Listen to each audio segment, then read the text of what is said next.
Hi friends, నేను మీ హఫీజ్. మీరు చూస్తున్నారు తెలుగు టెక్ ట్యూబ్. ఫ్రెండ్స్, వాళ్ళ వీడియోలో మనం Infinix X1 series laptop review చేద్దాం. ఆల్రెడీ అన్బాక్సింగ్ చేసాం. సో దీన్ని వాడబట్టి నేను ఒక వారం అయిపోయింది అనుకోవచ్చు. సో దీనిలో నాకు అనిపించిన ప్రోస్ అండ్ కాన్స్ గురించి అయితే నేను ఈ వీడియోలో మీతోటి డిస్కస్ చేస్తాను. సో ఫస్ట్ మనం దీని బిల్డ్ క్వాలిటీ దగ్గర నుంచి మాట్లాడినట్టయితే నాకు ఈ ల్యాప్టాప్లో బాగా నచ్చింది దీని బిల్డ్ క్వాలిటీ అని చెప్పేసుకోవచ్చు. సో దీని ప్రైస్ చూసుకున్నట్టయితే ప్రజెంట్ మీకు ఒక 36,000కు దొరుకుద్ది. i3 గురించి మాట్లాడుతున్నాను. ఇక మీకు i5 i7 10,000 రూపాయలు ఎక్స్ట్రా వేసుకుంటూ వెళ్ళండి. ఇప్పుడు మనం i3 గురించి మాట్లాడినట్టయితే దీనిలో మనం అల్యూమినియం బిల్డ్ అయితే చూడొచ్చు. సో డ్యూయల్ టోన్ కలర్లో అయితే ఈ ల్యాప్టాప్ చూడడానికి కనిపిస్తుంది. జనరల్గా మనం ల్యాప్టాప్స్ కొన్న తర్వాత చాలామంది సాఫ్ట్వేర్ని దృష్టిలో పెట్టుకుంటారు, కాకపోతే హార్డ్వేర్ ఏదైతే ఉంటుందో దాన్ని కొంచెం ఇగ్నోర్ చేస్తూ ఉంటారు. ఎస్పెషల్లీ బిల్డ్ క్వాలిటీ ఏదైతే ఉంటుందో దాన్ని అంతగా పట్టించుకోరు. ఎక్కువగా ప్లాస్టిక్ బిల్డ్తో వచ్చి ల్యాప్టాప్స్ని ప్రిఫర్ చేస్తూ ఉంటారు. సో దానికి చాలా రీజన్స్ ఉన్నాయనుకోండి, బడ్జెట్ పరంగా అయినా కానివ్వండి, దాంతోపాటే లైట్ వెయిట్ ల్యాప్టాప్లు కావాలని చెప్పేసి అయితే అలా ప్రిఫర్ చేస్తూ ఉంటారు. కాకపోతే మనం ఈ ఇన్ఫినిక్స్ ల్యాప్టాప్ గురించి మాట్లాడినట్టయితే ఇది అల్యూమినియం బిల్డ్తో వచ్చిన కారణంగా మనకు ఆ హించ్ ఏదైతే ఉంటుందో అక్కడ నుంచి ఇది ఇరిగిపోద్ది అని చెప్పేసి టెన్షన్ అయితే ఉండదు. దాంతోపాటు వెయిట్ గురించి మాట్లాడినట్టయితే 1.5 kgs అయితే దీని వెయిట్ ఉంది. సో మీకు అంతా బల్కీ ఇవ్వడం అనిపించదు, చాలా స్లిమ్గానే దీన్ని క్రియేట్ చేశారు. దాంతోపాటు ఇది మొత్తం మనం 180 డిగ్రీస్ వరకు అయితే రొటేట్ చేసేసుకోవచ్చు. సో ఇదొక ప్లస్ పాయింట్ అని చెప్పేసుకోవచ్చు. సో చాలామందికి ఇలా ల్యాప్టాప్ని ఫోల్డ్ చేసే అవసరాలు ఏర్పడతాయి కాబట్టి వాళ్ళకైతే ఈ ఫీచర్ అనేది యూజ్ అవుద్ది. అయితే ఈ ల్యాప్టాప్ని వీళ్ళు చాలా స్లిమ్గా క్రియేట్ చేశారని చెప్పాను కదా. జనరల్గా మనకు ల్యాప్టాప్ అనేది స్లిమ్గా అవుతూ ఉంటే కంపెనీస్ ఏం చేస్తాయంటే దాంట్లో ఉండే పోర్ట్స్ని ఎగరగొడుతూ ఉంటాయి. ఇప్పుడు మనం ఈ మధ్య మొబైల్ ఫోన్స్ గురించి మాట్లాడినట్టయితే మొబైల్ ఫోన్స్లో చాలా రకాల స్లిమ్ మొబైల్స్ అనేవి రావడం స్టార్ట్ అయిపోయాయి. స్లిమ్ వచ్చాయంటే దాంట్లో 3.5mm జాకో లేకపోతే ఏదో ఒక పోర్ట్ని అయితే ఎగరగొట్టుకుంటూ వస్తున్నాయి కదా. సో అలానే ల్యాప్టాప్ కంపెనీస్లలో కూడా జరుగుతూ ఉంటాయి. కాకపోతే ఇన్ఫినిక్స్ గురించి మాట్లాడినట్టయితే దాదాపుగా దీనిలో వీళ్ళు అన్ని పోర్ట్స్ని ప్రొవైడ్ చేస్తారు. అది HDMI పోర్ట్ అయినా కానివ్వండి, లేకపోతే USB పోర్ట్స్ అయినా కానివ్వండి. సో ఇలా అన్ని పోర్ట్స్ని ప్రొవైడ్ చేస్తారు.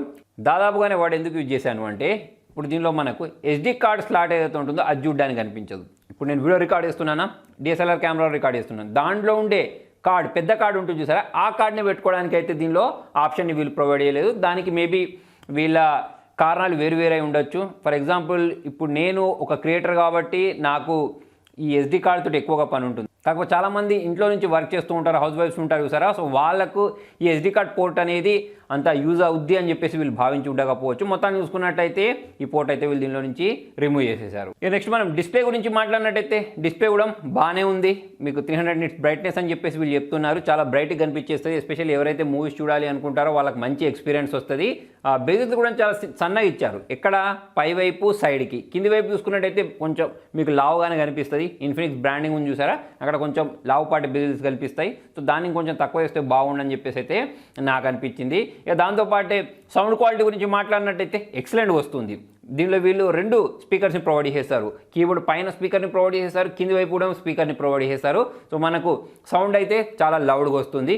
దాంతోపాటు ఇక కీబోర్డ్ గురించి మాట్లాడినట్టయితే కీబోర్డ్ కూడా నాకు చాలా బాగా నచ్చింది. ఎస్పెషల్లీ దీనిలో ఉండే కీస్ ఏవైతే ఉంటాయో కొంచెం పెద్ద సైజులో ఇచ్చిన కారణంగా మనం టైప్ చేసేటప్పుడు మనకు కొంచెం కంఫర్ట్గా అనిపించేస్తూ ఉంటుంది. సో దీని స్క్రీన్ సైజ్ గురించి మాట్లాడినట్టయితే 14 inches కదా. దానిలో 14 inches ల్యాప్టాప్లో ఉండే కీబోర్డ్స్ ఏవైతే ఉంటాయో అవి కొంచెం చిన్న సైజులో కనిపించేస్తూ ఉంటాయి.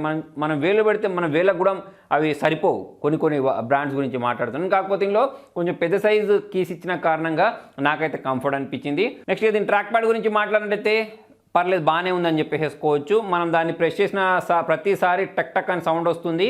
దాంతోపాటే అంత స్మూత్గా రన్ అవుతుందని చెప్పేసి అయితే నాకు అనిపించలేదు, యావరేజ్ అనిపించింది. ఇదైతే కీబోర్డ్ బాగా అనిపించింది, ట్రాక్ ప్యాడ్ యావరేజ్ అనిపించింది. కాకపోతే చాలామంది ల్యాప్టాప్కి కూడా మౌస్లు పెట్టుకుని వాడుతూ ఉంటారు కాబట్టి ఈ ట్రాక్ ప్యాడ్ అనేది అంత ఇంపార్టెంట్ రోల్ ప్లే చేస్తుందని చెప్పేసి అయితే నేను అనుకోవట్లేదు. సో ఫ్రెండ్స్, ఇక్కడ మీకు ఒక చిన్న క్వశ్చన్, మీరు ల్యాప్టాప్ యూజ్ చేసేటప్పుడు ట్రాక్ ప్యాడ్ని వాడడానికి ఎక్కువ ఇష్టపడతారా లేదా మౌస్ పెట్టుకుని ఎక్కువగా వాడతారా అనేది కింద కామెంట్లో రాయండి. నెక్స్ట్ దీని పర్ఫార్మెన్స్ గురించి మాట్లాడినట్టయితే ఇప్పుడు ప్రజెంట్ నా దగ్గర ఉంది i3 కదా. సో i3 పరంగా చూసుకున్నట్టయితే పర్లేదు, బాగానే పర్ఫామ్ చేసింది. కాకపోతే మనం వీడియోస్ని రెండర్ చేసేటప్పుడు మాత్రం ఆ ఫ్యాన్ దగ్గర నుంచి చాలా సౌండ్ వస్తుందని చెప్పేసి అయితే అనుకోవచ్చు. అలా అని చెప్పేసి ల్యాప్టాప్ హీట్ అవుతుందని కాదు, హీట్ని బాగానే మేనేజ్ చేస్తుంది. కాకపోతే సౌండ్ అయితే రెండరింగ్ చేసేటప్పుడు హెవీ వర్క్ చేసేటప్పుడు మాత్రం కొంచెం ఎక్కువ వస్తుంది నార్మల్ దాంతో పోల్చుకున్నట్టయితే అని చెప్పేసి అయితే నాకు అనిపించింది. ఇక నెక్స్ట్ మనం డే టు డే లైఫ్లో MS ఆఫీస్ అయినా కానివ్వండి, వీడియో స్టూడియో లాంటి పనులు ఏవైతే ఉంటాయో వాటిని అయితే మనము ఆరాంగా చేసుకోవచ్చు.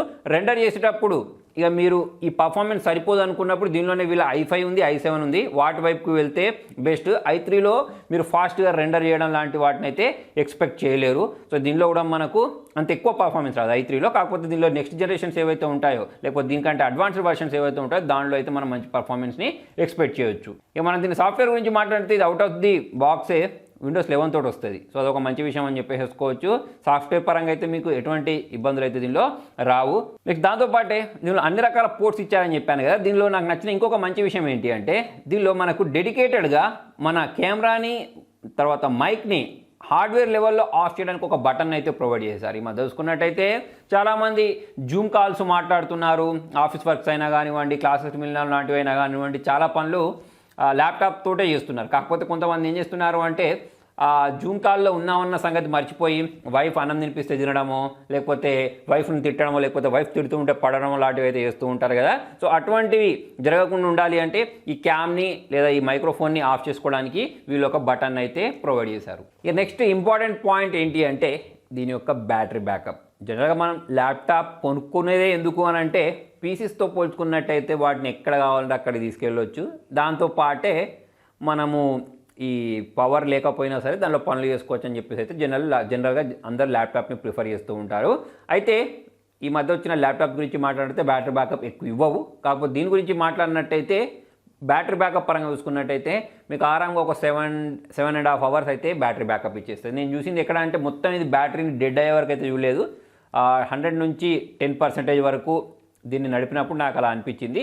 ఇంకొక 10% కూడా నేను వాడుంటే మేబీ 8 hours బ్యాటరీ బ్యాకప్ ఇచ్చేది కావచ్చు. కాకపోతే నేను ఎప్పుడు ప్రిఫర్ చేసేది ఏంటి అంటే మొబైల్లో అయినా కానివ్వండి, ల్యాప్టాప్లో అయినా కానివ్వండి, బ్యాటరీ మొత్తం డెడ్ అయ్యే వరకు వాడద్దు. మొత్తం డెడ్ అయ్యే వరకు వాడితే ఆ బ్యాటరీ యొక్క సైకిల్స్ ఏవైతే ఉంటాయో అవన్నీ అయిపోతూ ఉంటాయి. సో అందుకోసమే మీరు ఎప్పుడైనా సరే ఒక బ్యాటరీని ఛార్జ్ చేసేటప్పుడైనా లేకపోతే డిశ్చార్జ్ చేసేటప్పుడైనా సరే, ఛార్జ్ చేసేటప్పుడు 80 to 90% అంతవరకు ఛార్జ్ చేయండి. డిశ్చార్జ్ చేసేటప్పుడు 20%, 10% కంటే తక్కువ ఉంటే ఆ ల్యాప్టాప్ని ఆపేస్తే బాగుంటుంది. లేదా ఛార్జింగ్ పెట్టేసుకొని దాని తర్వాత మెల్లిగా వాడుకుంటే మీకు బ్యాటరీ బ్యాకప్ అనేది ఇన్ ఫ్యూచర్ ఎక్కువ వస్తూ ఉంటుంది. కాబట్టి బ్యాటరీ మొత్తం డెడ్ అయ్యే వరకు వాడకుండా ఉంటేనే బెస్ట్. మొత్తం చూసుకున్నట్టయితే బ్యాటరీ బ్యాకప్ నాకు బాగా అనిపించింది, సాటిస్ఫై నేను బ్యాటరీ బ్యాకప్ పరంగా చూసుకున్నట్టయితే. దాంతోపాటే ఇక దీనిలో మనకు 65 watts ఫాస్ట్ ఛార్జర్ని ప్రొవైడ్ చేస్తారు. కాబట్టి ఈ ల్యాప్టాప్ని ఛార్జ్ చేయడానికి మీకు 2 గంటల 50 నిమిషాల టైం అయితే పట్టుద్ది.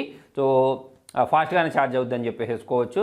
ఇక నెక్స్ట్ దీనిలో నాకు నచ్చిన విషయం ఏంటి అంటే Type-C పోర్ట్ తోటి ఛార్జ్ చేసుకునే అవకాశాన్ని వీళ్ళు ప్రొవైడ్ చేశారు. కాకపోతే నచ్చని విషయం ఏంటి అంటే మీ ఇంట్లో ఉండే Type-C ఛార్జర్స్ ఉంటాయి చూసారా. ఈ మధ్య చూసుకున్నట్టయితే చాలా మొబైల్ కంపెనీస్ Type-C ఛార్జర్ని ప్రొవైడ్ చేస్తున్నాయి, ఫాస్ట్ ఛార్జింగ్ సపోర్ట్తో కూడిన ఛార్జర్స్ని ప్రొవైడ్ చేస్తున్నాయి. సో ఆ ఛార్జర్ తీసుకొచ్చి మీరు మీ ల్యాప్టాప్ని అంటే ఈ ల్యాప్టాప్ని ఛార్జ్ చేయడానికి ట్రై చేస్తే అది ఛార్జ్ అవ్వదు. కాకపోతే దీంతో వీళ్ళు ప్రొవైడ్ చేసిన Type-C ఛార్జర్ ఏదైతే ఉంటుందో దాన్ని యూజ్ చేసి మీరు మీ మొబైల్ని ఛార్జ్ చేయడానికి ట్రై చేస్తే ఛార్జ్ అవుద్ది. సో మరి ఇక్కడ వీళ్ళు ఈ అన్ని ఛార్జర్స్ తోటి ఛార్జ్ చేసుకునే అవకాశాన్ని ప్రొవైడ్ చేస్తే మనం బయటికి ఎక్కడికైనా వెళ్ళినప్పుడు ఛార్జర్ మర్చిపోతే మనకు ఇబ్బంది ఉండేది కాదు. ఇక నెక్స్ట్ పాయింట్ వచ్చేసి దీని సర్వీస్ అని చెప్పేసుకోవచ్చు. చాలామంది ల్యాప్టాప్లు కొనుక్కున్న తర్వాత సర్వీస్ సెంటర్లు ఏంటి, వాటి మాట ఏంటి అని చెప్పేసి అయితే ఆలోచిస్తూ ఉంటారు. ఈ మధ్య చూసుకున్నట్టయితే ప్రతి ఒక్క మొబైల్ కంపెనీ వాళ్ళ ల్యాప్టాప్లు, వాచ్లు, ఇయర్బడ్స్ అన్నీ లాంచ్ చేస్తున్నాయి కదా. ఇన్ఫినిక్స్ వాళ్ళు కూడా లాంచ్ చేసేసారు. ఇన్ఫినిక్స్ మొబైల్ సంబంధించిన సర్వీస్ సెంటర్స్ ఉంటాయి సారా, డైరెక్ట్ మీరు అక్కడికే వెళ్ళి ఈ ల్యాప్టాప్ని కూడా రిపేర్ చేసుకోవచ్చు. సో ఓవరాల్ చూసుకున్నట్టయితే ఆల్రెడీ వీళ్ళకి సర్వీస్ సెంటర్స్ ఉన్నాయని చెప్పేసి అయితే మనం అర్థం చేసుకోవచ్చు. ఇక ఫైనల్గా మరి మనం ఈ ల్యాప్టాప్ని ఎందుకు కొనాలి, ఎందుకు కొనకూడదు, ఎందుకు కొనాలి అనే దాని గురించి మాట్లాడినట్టయితే దీని బిల్డ్ క్వాలిటీ అని చెప్పేసుకోవచ్చు. ఈ 36,000 ప్రైస్ సెగ్మెంట్లో అల్యూమినియం బిల్డ్ తోటి అదే మెటల్ బిల్డ్ తోటి వస్తుంది కాబట్టి దానికోసం కొనవచ్చు. పర్ఫార్మెన్స్ కోసం కొనుక్కోవచ్చు.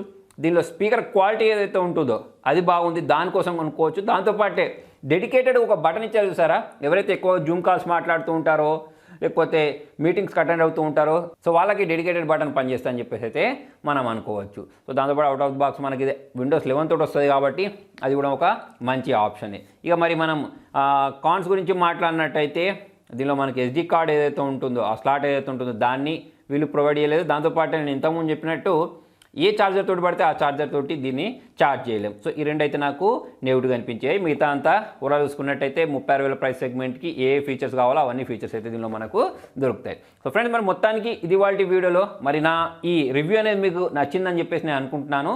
దీంతోపాటు చాలామంది 30,000 నుంచి ₹1,00,000 బడ్జెట్లో ఎటువంటి ల్యాప్టాప్లు కొనాలని చెప్పేసి అడుగుతున్నారు సరే, వాళ్ళ కోసం రేపైతే నేను ఒక వీడియోని అప్లోడ్ చేస్తాను. దానికోసం అయితే మీరు వెయిట్ చేయొచ్చు. Thank you.